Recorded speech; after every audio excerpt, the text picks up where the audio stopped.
Hola, ¿cómo están? Bienvenidos. 8:02 y damos inicio a esta edición de Agenda Económica AM de jueves 14 de septiembre. Ya estamos a mitad del mes de septiembre, digo. El 18 de septiembre las fiestas patrias están a la vuelta de la esquina. Y si usted es una de esas personas que está pensando tomar su vehículo y visitar algún lugar del país, salir de la ciudad, visitar a la familia, ir a celebrar las fiestas patrias, la siguiente gráfica que le vamos a mostrar le va a interesar. También, si usted, por ejemplo, está en su casa y está a punto de salir al trabajo, este va a ser el panorama que se va a encontrar en las bencineras del país a partir de hoy día. Porque una nueva alza de bencina es la que estamos registrando a partir de este jueves, una alza importante por tercera semana consecutiva. En el caso de las bencinas, el diésel había tenido bajas, pero ya por segunda semana consecutiva sube 15,9 pesos por litro. Lo mismo pasa con las bencinas, 93 y 97 octanos, 31,1 pesos por litro. Alza importante. Sabemos que desde los últimos cambios que se hicieron al MEPCO, ya las bencinas no suben o bajan todas las semanas, sino que se hace cada 3 semanas, lo que de alguna forma le da estabilidad al precio de las bencinas, pero también hace que estos cambios, tanto a la baja como al alza, sean más importantes y se sientan también fuertemente en el bolsillo, y justamente también previo a un fin de semana largo de fiestas patrias es algo importante. ¿Qué es lo que, algunas de las razones que explican esto es la fuerte alza en el precio del petróleo a nivel internacional y también lo que está ocurriendo en nuestro país con el dólar? Porque el tipo de cambio sabemos que está en niveles muy altos, en máximos del año, pese a que ayer hubo una leve baja, producto principalmente de lo que ocurrió en Estados Unidos, del dato de inflación que llegó desde Estados Unidos y que provocó que el dólar bajara del nivel de los 8.90, se alejara de esta barrera psicológica de 900 pesos y cerrara alrededor de 887 pesos el día de ayer. Estuvimos conversando en Agenda Económica con algunos especialistas que nos explicaron qué significa esto de cara a lo que va a ocurrir la próxima semana con la Fed, que por supuesto nuevamente va a tener influencia en lo que va a seguir ocurriendo con el dólar y por supuesto también puede seguir influyendo, porque el precio del dólar influye en el precio de la bencina en nuestro país, con lo que ocurra con las bencinas. Los invito a escuchar lo que nos señalaron ayer los expertos respecto a lo que ocurrió ayer con el IPC en Estados Unidos, que fue de 3,7% a nivel interanual, un alza respecto al 3,2% registrado en julio, y que puede influir fuertemente en las expectativas que hay para la Fed de aquí a fin de año. Escuchemos lo que señalaron. Efectivamente, el dato está dentro de lo esperado, pero es un dato mucho más alto de lo que nos tenía acostumbrado a Estados Unidos, más parecido a lo que estábamos viendo el año pasado. ¿Pero por qué era esperado? Porque efectivamente la bencina había subido de manera importante en julio y eso debería haber repercutido y fue lo que pasó. Nosotros vemos que los datos mes a mes de inflación van a ir cayendo, pero igual hay algunos componentes preocupantes de la inflación que tienen que ver con servicios. Tenemos la inflación de corto plazo, que está teniendo estos pequeños shocks de inflación al alza, pero en el largo plazo efectivamente estamos viendo esta convergencia a la baja. Nosotros en particular estamos inclinados a que no haya una subida de tasa la próxima semana, porque la Fed tiene que dejar abierta la puerta. Hoy día la tasa está en 5,50, la parte alta de la curva, de la banda de la tasa, pero si la sube a 5,75, probablemente tenga que decir que es la última subida.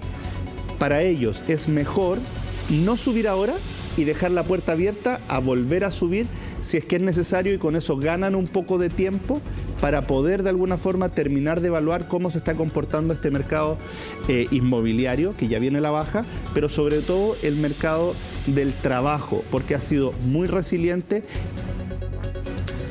Y nosotros ahora seguimos en Estados Unidos, pero respecto a otro tema, porque ayer llamó mucho la atención en los últimos días esta noticia que llegó de Estados Unidos de que se habría descubierto el mayor depósito de litio en todo el mundo. Un hallazgo que por supuesto es relevante a nivel internacional, porque sabemos el proceso hacia la electrificación que estamos viviendo en todo el mundo, pero que también nos interesa acá específicamente en Chile, porque puede afectar también los intereses nacionales. ¿Qué es lo que ocurre? ¿Cómo afecta esto a nuestra participación en el litio? ¿Qué dicen los especialistas? ¿Cuándo se podría comenzar a explotar este yacimiento de litio? Todo eso lo reportó Camila Guía y nos cuenta en la siguiente nota. Autos eléctricos, computadores e incluso tu celular. tecnología que se obtiene gracias al desarrollo de la industria del litio. Chile es reconocido a nivel mundial por tener el 43% de las reservas globales, pero científicos informaron que en Estados Unidos podría existir hasta el triple. Esto confirma el hecho de que el litio es bastante abundante en la corteza terrestre y que efectivamente, digamos, hay que aprovechar los recursos que uno tiene, porque si no van a desarrollar otros recursos que no son los chilenos. Es una carrera geopolítica de las grandes potencias por asegurar este material que es parte importante de las baterías de litio. En el cráter de un volcán ubicado en la frontera de Oregon y Nevada se descubrió una potencial reserva de hasta 40 millones de toneladas. Las reservas de Chile, que son alrededor de un 40%, 43% del litio total del planeta, corresponderían a unas 10 megatoneladas. Este descubrimiento, lo que estiman es que estaría entre 20 a 40 megatoneladas. Una cantidad que supera los depósitos chilenos y australianos combinados y que podría reconfigurar la producción de este recurso a nivel mundial. De la industria y la academia hacen un llamado a la calma, ya que en una primera lectura esta información podría cambiar la dinámica del litio a nivel mundial, pero esto tiene un trasfondo. Encontraron en esta forma, en esta arcilla que es hilita, con lo cual proponen que si el resto del sistema se comportara de la misma manera, podrían haber cantidades de 20 a 40 megatoneladas, pero falta de estudio todavía. Una cosa es potencialmente recursos de reserva y otra cosa son las reservas finalmente. Y las cifras son en varias órdenes de magnitud menores. Esto significa que las cifras registradas aún no están comprobadas. De todas formas, aunque el mapa de las reservas mundiales de litio se modifica, expertos aseguran que el mercado no debería sufrir cambios importantes, principalmente por la forma en la que se produce. El litio está en un mineral que es hilita, que tiene un 2% de litio, cuya extracción no es para nada fácil en comparación con las salmueras, que de verdad un proceso muy sencillo de evaporación de agua básicamente. Entonces cambia la concepción que tenemos de las reservas, pero al corto plazo, no necesariamente el de la producción. Sin embargo, también se hace cada vez más necesario acelerar el paso en el desarrollo de esta industria en Chile. El desarrollo de un depósito fuera de Chile tan importante como este podría perfectamente entorpecer el desarrollo de los salares chilenos, porque la oferta es limitada y nos estamos demorando mucho, ese es el tema. En junio de este año el gobierno anunció la Estrategia Nacional de Litio, un conjunto de medidas que busca incorporar capital, tecnología e innovación a la industria. Desde la misma y ante el avance de otros países, expertos hacen un llamado a tener una normativa clara para establecer las condiciones de mercado correctas. La Estrategia Nacional del Litio va muy lento. Tendremos resultados este año aparentemente sobre las negociaciones entre Codelco y SQM, pero sabemos muy poco de lo que está pasando en el resto de los salares. En este caso se necesita eso, una bajada de esa política nacional del litio a algo claro y que permita atraer la inversión privada. Que no nos pase el momento de Chile, que no pase este boom de precio y todo, porque a la larga hay incentivos para las dos cosas, para buscar reemplazo del litio y por otro lado para desarrollarlo en otros lugares. El Ministerio de Hacienda informó en Chile Day que a fin de este año enviará un proyecto para la empresa nacional del litio, porque si en el pasado fue protagonista el salitre y actualmente el cobre, el litio pasa a ser el gran recurso para nuestro país en una nueva carrera mundial para producirlo. Bueno, nosotros volvemos ahora a nuestro país porque también en septiembre se vienen cosas importantes a nivel legislativo y en materia económica. El presupuesto de 2024 que debe ser presentado a fin de mes por el Ejecutivo y también lo que va a ocurrir con el pacto fiscal, que ya nos acercamos a fin de año y se acercan los plazos que se autoimpuso el gobierno para presentar los primeros proyectos. Un tema importante que va a servir como insumo para ambas discusiones es lo que va a pasar con el crecimiento. 2,1% entre 2024 y 2028. Ese sería el promedio de crecimiento de PIB, según lo que señalaron las comisiones de PIB tendencial hace un par de días atrás. Y ya desde varios actores de esta discusión están llamando a tomar medidas para que este crecimiento pueda mejorarse durante los próximos años. Particularmente, y acá en Agenda Económica, desde la CPC plantearon una medida bien concreta: bajar los impuestos a secas, sin condiciones, como lo establece el pacto fiscal. ¿Cuál es esta propuesta y cómo es recibida por algunos actores, tanto de la economía y también desde el Parlamento? Todo eso en la siguiente nota. Nos acercamos rápidamente a la última parte del año y el debate legislativo en materia económica será protagonista. A fin de mes, el gobierno debe presentar el proyecto de presupuesto 2024 y paralelamente se comenzarán a debatir los primeros proyectos que darán forma al pacto fiscal. En ambos casos, un punto a considerar serán las proyecciones de crecimiento del país, donde se espera que los próximos 4 años la economía chilena se expanda a un promedio de 2,1%. Chile es un país que tiene hoy una carga tributaria muy alta, que tiene proyecciones de crecimiento muy bajas. Seguir hablando de alzas tributarias, cuando en los últimos 10 años hemos tenido ya 5 reformas, creo que no es lo más apropiado si estamos pensando en que esta economía despegue. Si uno realmente está pensando en inyectarle dinamismo a la economía, uno debería estar pensando en bajar los impuestos. La propuesta de pacto fiscal ya contempla una rebaja de 2 puntos a los actuales impuestos corporativos de 27%. Esto con la condición de que dichos recursos se destinen a áreas de investigación y desarrollo. Desde el gremio empresarial, sin embargo, ponen en duda la efectividad de esta medida. Lo que ha planteado el Ministerio de Hacienda es bajar de 27 a 25. ¿Cuándo se puede acreditar que se ha gastado en investigación y desarrollo? Yo quiero decirle, eso es teóricamente una buena idea, pero simplemente beneficia a los más grandes que puedan acreditarlo. Creo que sería mucho mejor dejarlos a todos en 25. El impuesto corporativo en nuestro país ha aumentado en forma constante en las últimas décadas, de la mano también de tasas de crecimiento importantes. Por eso, algunos coinciden en que, dado el contexto económico actual, hoy existe espacio para un recorte en este ámbito que permita de esa manera apalancar el crecimiento. Efectivamente puede tener un efecto positivo en la inversión. Chile, digamos, ha tenido un aumento muy significativo en su tasa de impuestos corporativos en los últimos 30 años, pasando de niveles muy bajos de 10% a niveles de 27%.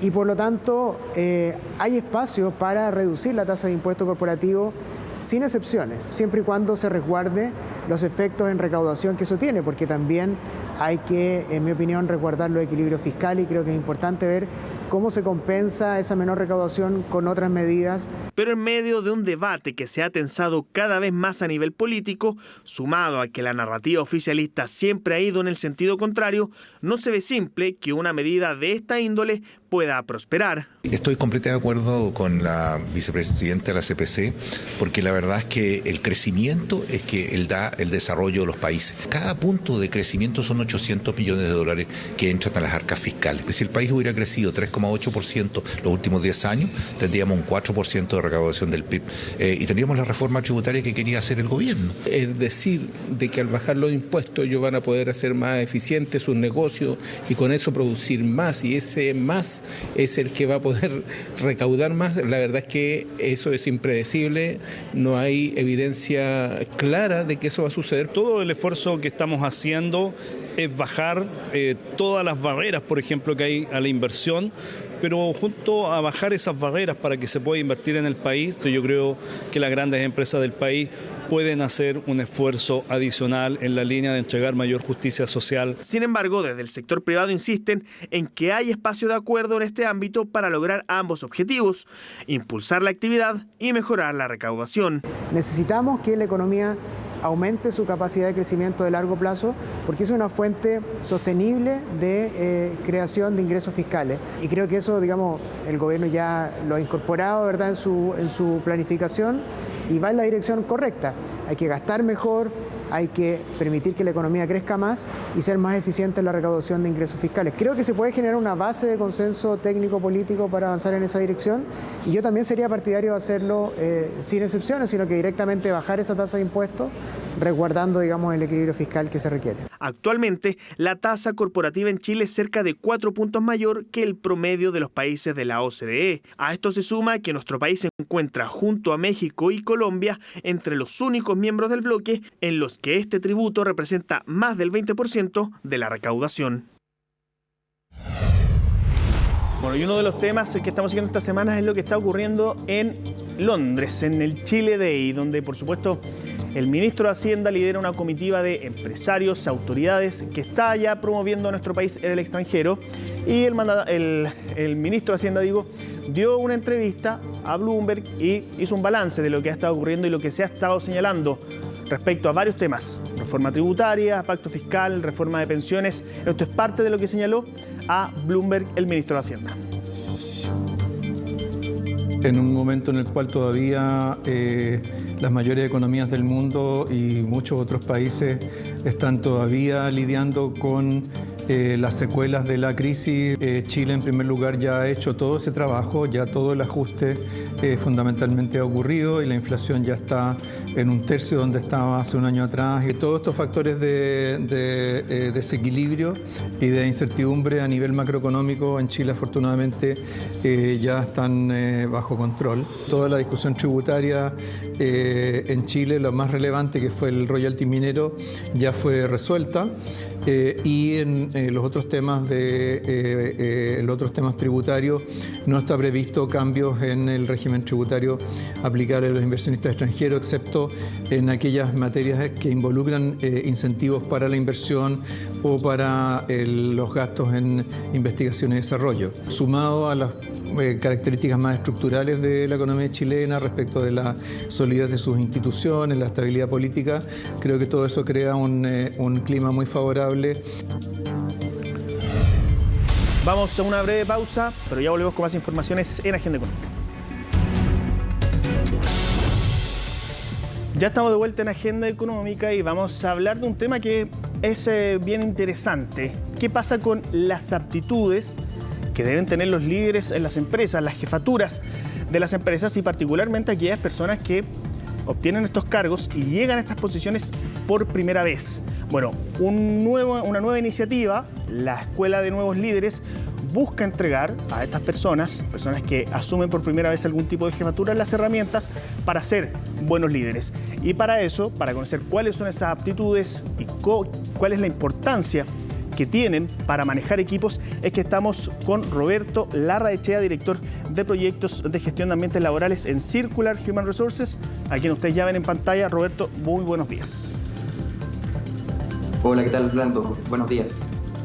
Roberto, estábamos hablando de esta Escuela de Nuevos Líderes que busca entregar herramientas para las personas que van asumiendo jefaturas por primera vez. Me imagino que esto surge a raíz de un diagnóstico. Me gustaría preguntarte, ¿cuál es el diagnóstico que hace necesario que las personas que asumen nuevas jefaturas tengan que aprender algunas habilidades específicas? Claro, bueno, nosotros desde la Fundación Chile, porque Circular HR es parte de la Fundación Chile, su unidad de gestión de capital humano, hemos venido trabajando hace ya varios años en investigar, hacer grandes estudios en organizaciones con miles y miles de personas de qué es lo que mueve la experiencia de trabajo de los colaboradores en distintos tipos de equipos, industrias, etc. Estudiando qué es lo que mueve su engagement laboral, o sea, qué es lo que mueve esas ganas de trabajar, esas ganas de ir más allá, ¿cierto? Versus tener un equipo más bien pasivo. Y también qué es lo que hace que se vayan quemando y agotando los equipos y haya mayor riesgo de burnout. Dado ese tipo de estudios, hemos empezado a tener también conversaciones con estas empresas durante ya varios años respecto a las necesidades de sus líderes. Y hay una segunda capa de diagnóstico que hemos construido en esa interacción del día a día, donde prácticamente todas las empresas nos reportan lo mismo, que todos los años tienen nuevas y nuevas personas que pasan a cargos de jefatura, que asumen estos roles o están a punto de asumir estos roles, pero son tan pocos cada año que no tienen la capacidad internamente en las empresas o el espacio, el tiempo, para poder generar una academia internamente. Bueno, y así es como entonces nace esta propuesta de la Escuela de Nuevos Líderes, donde Fundación Chile busca ser ese centro de formación de calidad que reúna a esos distintos nuevos líderes o personas que están a punto de asumir estas posiciones de liderazgo que las organizaciones las están preparando para entregarles y transferirles justamente esas capacidades críticas que les permitan regular el cómo operar, cómo posicionarse en ese rol y contar con esas herramientas y esas capacidades y esos conocimientos clave para poder asumir de forma exitosa esa posición. ¿Qué tipo de habilidades específicas puede aprender o debe aprender un nuevo líder? Me imagino que muchos de habilidades blandas, pero también debe haber otro tipo de aptitudes que debe tener alguien a quien se le pueda llamar un buen líder, un buen jefe. Por supuesto. O sea, cuando uno diseña este tipo de propuestas, se cubren distintas facetas. Ahora, esta es una propuesta que tiene que ver justamente con administrar personas, porque tanto el componente blando es muy nuclear en términos de diseño. Pero cuando uno ve este tipo de programa y la forma en que está diseñado, Esto parte con un primer pilar que tiene que ver con cómo yo como líder o como prospecto de líder genero una línea base. Identifico cuál es mi propio estilo personal a través de un autodiagnóstico, identifico cuáles son mis metas y genero autoconciencia de cuáles son mis propias capacidades actuales, cuáles son mis tendencias, y en función de eso defino cuáles son mis metas de desarrollo. Y eso ya tiene que ver con una primera capacidad que tiene que ver con el ser autoconsciente de dónde estoy hoy día para poder seguir moviéndome hacia el futuro. Pero a partir de ahí uno se va metiendo a aspectos que son más funcionales, no necesariamente de conocimiento, sino que más bien de herramientas, de capacidades, de aplicación en el día a día. Cómo el líder aprende, cómo situarse en distintas situaciones, con distintos equipos, con distintas personas o en distintos momentos de distintas personas. Porque puede ser que una persona haciendo algo sea muy buena y haciendo otra tarea quizás no sea tan buena o no tenga un nivel de madurez suficiente y requiera más apoyo. Y ese tipo de precisión es lo que le enseñamos a los líderes, es lo que se traspasa y se les muestra cómo ellos pueden adaptarse a las situaciones, a las personas, más allá de su propio estilo personal.